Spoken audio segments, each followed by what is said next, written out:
and welcome to the Huntington Way. My name is Pearl Sunshine, and in today's episode, we'll be talking about homeschooling, specifically faith-based homeschooling, and what that looks like. In one of the first episodes of the Huntington Way, we talked about homeschooling in general, and I had the pleasure of interviewing a homeschool mom to learn more about it. Let's dive in a little bit deeper into other options that are available in the homeschooling world. In a survey done by the National Household Education Surveys Program in 2016, that survey found that the desire to provide religious instruction is among the top 3 reasons for why parents homeschool their children, falling just below the concern about the environment of the other schools and falling just 1% below the dissatisfaction with academic instruction in other schools. I am here with Yvonne Strachan, a mother of 5 who has had a wide range of experience in the homeschooling world. Yvonne consults with homeschool families, speaks at homeschooling conventions across the U.S., and has written her own book, Inspirational Homeschooling, that guides parents through their journey in homeschooling. So welcome, Yvonne. Thanks for being here. Thanks for having me here, Pearl. Of course. So what brought you to homeschooling your children? Well, I grew up in Wisconsin, and I grew up on a little farm, didn't even know about homeschooling. When I met my husband in 1994, I met his sister, who was homeschooling her children. And of course, all of the same questions come up today. What about socialization? Do they have opportunities in sports? What about academics and things like that? Can they go to college if you homeschool? And so I wasn't sure about this homeschooling thing. Well, fast forward, we had our first daughter has Turner syndrome. So she has one X chromosome. When she was born, she had heart surgery. She was among the 2% that survive as a Turner's baby. Wow. So we are very grateful for that. So we spent a lot of time, as you can imagine, in her care in those early years. Well, we had always talked about sending our kids to a Christian school. So when it came time for her to go to school, we decided, well, we're going to send her to a Christian school. And so we did that, but it just broke my heart every day dropping her off at school because I just had spent so much time with her, taking care of her and everything. Well, of course, you see different things that happen in schools, and even in Christian schools, you can see some of the ways that children interact with each other and such. And so in time, she's coming home, well, I can't wear a dress because somebody said, about me wearing dresses all the time and things like that, and she runs slower and things like that. Well, that wasn't exactly the reason that we started homeschooling. It had been on my heart to homeschool because I just wanted to be with her so bad. Yeah. But I just felt unequipped. So I've been helping out with the school, and I've been teaching art at that time, and I became pregnant with our 3rd child. And all of a sudden, my husband says, do you want to homeschool? I just could not believe it. My heart jumped out of my chest, and I had never mentioned it to him because I had felt unequipped at that point. So we decided at that point to homeschool, which has just been a blessing. Great. Wow. Yeah. What a journey that must have been. Can you talk a little bit about faith-based homeschooling and what that is, and why do homeschool parents choose a religious curriculum? Okay, so faith-based homeschooling would be weaving your faith into everyday life, including your curriculum and your activities. So that will look different according to different people's beliefs. But for us, we're Christian, and we like to incorporate the Bible into our homeschooling. And parents choose to do this because they want to educate their whole child. They want them to critically think through everything that's happening in our culture today and look through it through the Bible lens, the biblical lens. And they want children to develop solutions and look at problems and develop a compass of moral principles. And so I just want to go over what Theodore Roosevelt said, our 26th president. And he says, every thinking man realizes what a very large number of people tend to forget, that the teachings of the Bible are so interwoven and intertwined with our whole civic and social life that it would be literally impossible for us to figure for ourselves what that life would be if these teachings were removed. We would lose almost all the standards by which we now judge both public and private morals, all the standards toward which we, with more or less of a resolution, strive to raise ourselves. Almost every man who has by his life work added to the sum of human achievement of which race is proud has based his life work largely upon the teachings of the Bible. Among the greatest men, a disproportionately large number have been diligent and close students of the Bible at first hand. So, for me and my husband, we want our children to view the world through the lens of a Bible. First of all, in Genesis 1:27, that God created man in his own image. So we want all of our children to believe that they are special and unique and created on purpose for a purpose. And so I'm going to go to the story of my daughter again. As we fast forwarded into homeschooling a few years. My oldest daughter, again, Turner syndrome, maybe in the Christian school and throughout life, she could be easily deemed, maybe a person that needs extra care in society, and maybe her value might be diminished or lessened. And so I had been homeschooling her for a few years, and she was having a really hard time with the maths, which is very common with Turner syndrome, and kind of the spatial relational stuff, and then going through processes. So when she doesn't know what she needs to do next, what she'll do is she'll just pace and pace and pace until you tell her what to do next. And so sometimes just thinking through the next steps is really hard for her.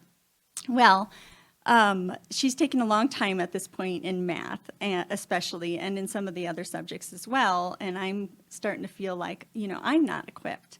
I don't know what to do to help her.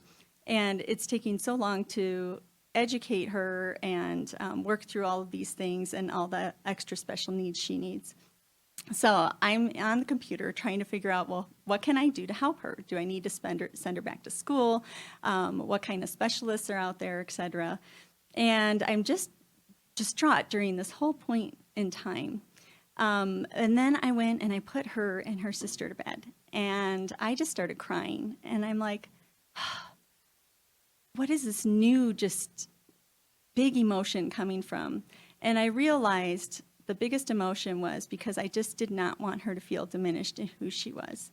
And I felt that if she was segregated into a special group or treated in a special way where she couldn't do something or wasn't given the belief by her peers or her parents or somebody that she could do something, that she would not try it. And it would affect her whole entire life. And so at that point, I just was crying, and I was holding her, and her sister's crying, and pretty soon I'm talking to my husband about that, and we just decided, you know what, it doesn't matter. We're just going to homeschool her. So that was a big turning point in our life as far as never questioning to homeschool again. The second thing that I want to point out is that God loved all of us so much that he gave his son who believes that, so whoever believes in him can, live in eternal life, and that's John 3:16. And I want my children to know that, they have hope in a future, and that is just so big for us, and especially in this day and age where there's so many people that take their own lives. I just want people to know that they have a hope. And then the third thing is that no one has ever seen God, and if we love one another, God lives in us, and he is made complete in us. So I want my children and us to always be serving each other from a position of love, and not just serving each other, but serving others in the community and in our world. So, maybe you have been affected by an event in your own life, or the listeners out there as well. And I just want to encourage each of you and our listeners that, as we go through things that are really tough in our lives, that we develop more compassion, and we can turn that into serving our neighbor, and transforms us through our experiences to help others. So I want my children to be versed in apologetics, which is the intellectual defense of the truth of the Christian religion, so that they do not waver in that Genesis 3 attack, which basically comes from Adam and Eve, like, did God really say? And so we can look at the Bible for guidance on love, caring for others, respect, knowing that everybody is creating in God's image, and so on. Wow, yeah. Those are all great reasons for, why someone would go into faith-based homeschooling, specifically with the Christian faith. Now, you're involved in and have contributed to so many different resources for homeschooling parents. Tell us about the organizations that you're primarily involved in. Okay, so Inspirational Homeschooling is my baby. I wrote a book to help homeschool families. And I base that on 2 Peter 1, 5 through 7, which is add to your faith goodness, self-control, and then knowledge, and so on. And just going back to taking everything that we learn and all of our experiences and the gifts and everything that God has given us to then give back to our communities and serve others. And one of the things that I want to hit on is that Helen Keller's, Anne Sullivan, who taught Helen Keller, she just says that, even when she looks at the blind children and so on, that they do want to give to their community. They do want to have an importance. And really, whether we have a special needs child or, in what we do today, that we can give to others. And so I just want to inspire other people to, educate their children, and not just through the academics, but through their whole hearts and who they are, to serve that purpose and be part of God's field. The other thing that I do is I work with Homeworks by Precept, and I consult with homeschool families through them. We do offer discounts on curriculum and Homeschool Legal Defense Association memberships as well through them. And the reason why I love working with them and consulting with homeschool families through them is because I just get that one-on-one help with each person, and get to develop those relationships with each person as I'm working with them and get to know their families. Sometimes I'm invited to graduations and so on, and it just really fills my heart, because that's just how I'm made, is I love helping others, and when I get to help others, then I feel whole and complete and full of joy inside. So that's one of the reasons I love working with them. And, really, Jesus, when he was on earth, he loved relationships. He loved working one-on-one with people. Whether it was the tax collector or whatever. I mean, he would wash feet and do these things. And, we in America are really impressed by big groups and big conventions and such like that. But really, God is about relationships. And so that's one of the things that I love about consulting with homeschool families, because it develops that relationship. But other than that, I write blog posts for the Christian Home Educators of Colorado. I've been published in their Update magazine. I've spoken at the Nebraska Christian Home Educators Association Conference, the Midwest Parent Educators Conference. I've written content for my Homeschool Hub, their website. And so I just love taking all the opportunities to serve the homeschooling community throughout the United States, and I just want to encourage and help others along the way. Wow, amazing how much you're involved in. This is the Huntington Way. We're going to take a short break. When we come back, I'll be continuing to talk with Yvonne about her homeschooling experience.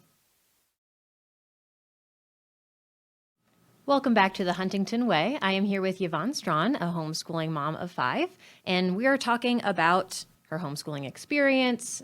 We talked a little bit about the book that she's written and just a little bit more of what goes into homeschooling, specifically faith-based homeschooling.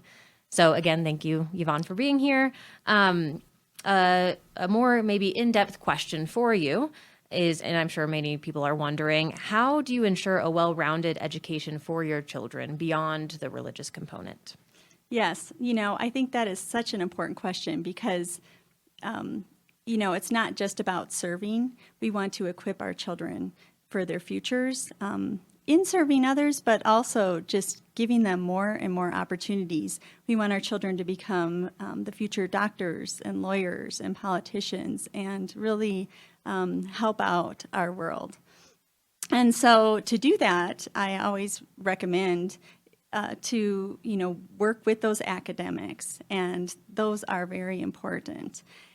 So for us, we use BJU Press Homeschool, and they are known as a rigorous curriculum. They're actually in Christian schools as well.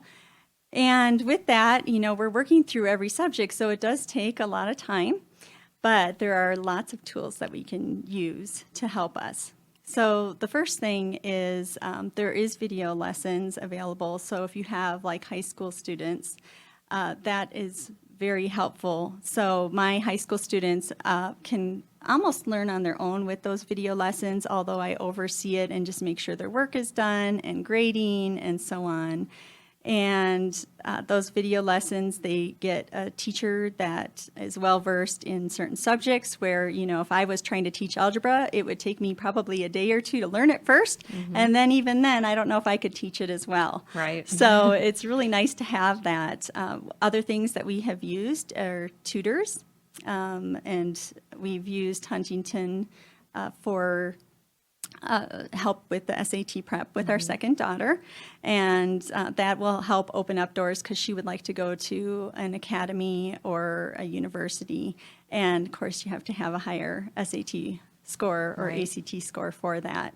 So they are being a tremendous help because sometimes, as mom, we may not be superwomen or be equipped in all of the different areas, but we do have tools. Yes. Other tools that people can use or that I've used is occupational therapists with my first daughter, just to help her work through what needs to be done every day, because some of the things are hard for her, like vacuuming, for instance. She would vacuum in one spot. Well, I didn't know how to help her, so I went to her occupational therapy appointments with her, and they actually helped us figure out solutions to those kind of issues. So for instance, with the vacuuming, we could have the room drawn out and she could take a crayon of a certain width and see where it colors until she gets it coloring the whole page. So we've implemented a lot of that to help her be on her own as well.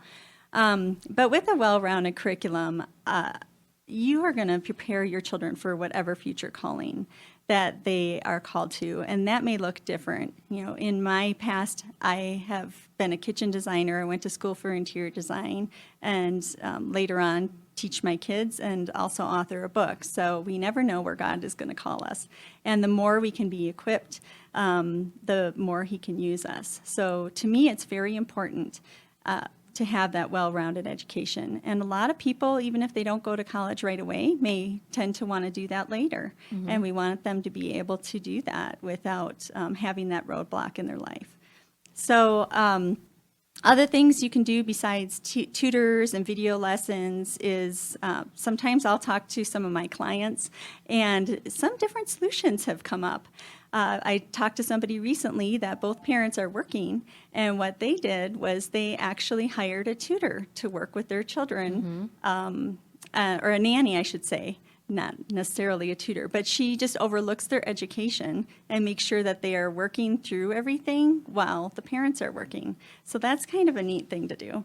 Other things are co-ops and enrichment courses, and our public schools have some different enrichment courses. There's private co-ops and enrichment programs as well. And a lot of times there are other homeschool moms that maybe have a background in some of the areas like the maths, advanced math, and so on, that they can help with. So we have so many things in our community that we can rely upon to help us get that well-rounded education for our children. And if you're testing every other year with a nationally standardized test, you can prove that your children are learning to the best of their ability and moving on and progressing every year. Yeah, well, and I'm so glad you brought up all of these different opportunities, because I know for parents who do work full-time jobs that they might not be able to constantly be working with their students more on an individual basis. And so, what you mentioned about the nanny or the co-ops, those are really great ideas. What is your advice for parents who are wanting to homeschool their children but are not a part of the Christian faith? Yes, you know what? I think the most important thing that homeschool parents need is to be together on the same page. So I recommend getting together with your spouse, your children, and figuring out why you want to homeschool. Write that down. That is so incredibly important. What are your goals? What are your children's goals? Are there educational goals? And also, what kind of qualities or character do you want your children to develop?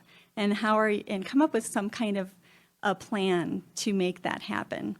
Look for resources out there. There are secular resources as well, and different curriculum that you can use, and they can use all of that they look into that and just make sure that aligns with what their goals are. in educating their children. And I really recommend that people will get together with their spouse and children every year and look at what their goals are, because goals can change from year to year. Maybe the first year is, hey, I just don't want people bullying my children, so I want them home and I want to protect them. But then maybe that second year you're thinking, well, my kid's going to be in high school and I want to prepare them for college. So, some of those goals may look different from year to year, but if you're on the same page, you're going to have a lot more support and you're going to keep going when times get tough, because I tell you it does, because you are integrating your family life right in with the academics and the homeschooling of your children. Yeah. Well, thank you. That is excellent advice. So summer break is here. What does summer break look like for children like your own who are homeschooled? Well, that changes from family to family. Right. So some children will homeschool all year round. We do not have to mirror the public school system. We can take some of the courses and homeschool in the summertime and just do 4 days a week all year round with the children. So that way we can have 1 day a week for like maybe that enrichment program or going on field trips or whatever. Or you can go from, August through June if you want to. So what we do is we usually start the day after Labor Day, and we work all the way up to about June on more of a full schedule. And then in the summer, if we just need to finish up some of the different courses, then they will work on that until they're finished. And so sometimes my kids will do 1 or 2 courses in the summertime as well. But, I try to just keep it a little bit lighter because of the nice days that are out. Yeah, so they can enjoy summer too, definitely. Any exciting future projects or initiatives that you're working on right now? Well, yes. I am working on trying to put together a book that will help parents figure out what they want to do with their children in preparations for their life after high school. So first of all, I was going to do a book just more on preparing them for maybe like the academy or a university.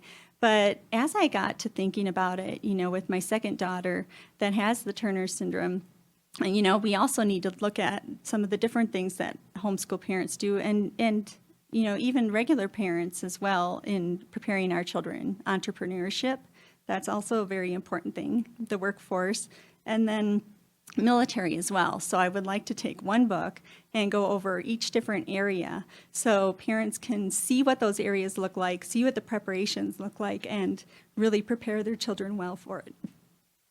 Yeah, that sounds great.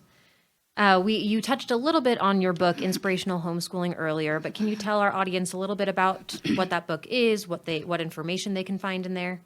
Yes. So in Inspirational Homeschooling, I go over your faith and then your relationships. So your relationship with your spouse and how that impacts your life, especially when you're homeschooling, because everything is happening at home. So we need to have some marital maintenance. We need to take care of ourselves and our children. And then also, how do we add those academics in? And what does that look like as far as proving our education? So what kind of records do we need to keep? And how do we prepare our children for college in the future? And what kind of records and tests do we need for that as well? So I include samples as well with that of transcripts and resume and, a list of how to look at those classes that you want to put together for those 4 year of high school. Mm-hmm. So. And how long did it take you to write the book? It took me 3 years, partially because I work with the consulting as well at that time and was still speaking. And then also homeschooling your children take a lot out of you as well. So a lot of late nights, a lot of times when I was sitting at that computer and my husband would literally pull me away and say, you need to come on a drive with me because we need time as well. He was very supportive though, and had the kids all work together on, doing all the household chores and helping me out with that as well. So. Yeah, great. So where can people learn more if they're interested in learning more about faith-based homeschooling in general? Maybe they want to read your book. Where can people find you? Okay. So my book is available on Amazon, Barnes & Noble, Walmart, And you can find me at inspirationalhomeschooling.com, also homeschoolhelp.com, Yvonne-Strachan. And you can always email me at inspirationalhomeschooling@gmail.com. I'm always happy to help. Great. Well, thank you so much for being here today. It was a pleasure learning about your homeschooling journey. Thank you. This has been The Huntington Way. My name is Pearl Sunshine, and we'll catch you next time.